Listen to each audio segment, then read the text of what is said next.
আমি এই মুহূর্তে চলে এসেছি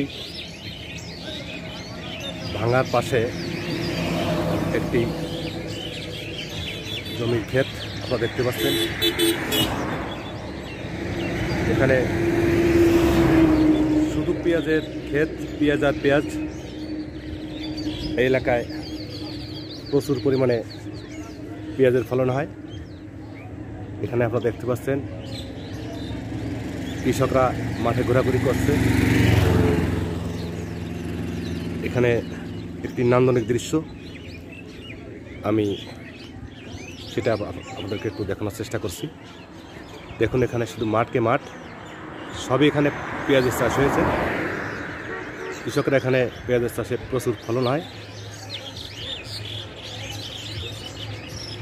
তো এটা বাংলাদেশের মধ্যে একটি বিখ্যাত পেঁয়াজের জায়গা।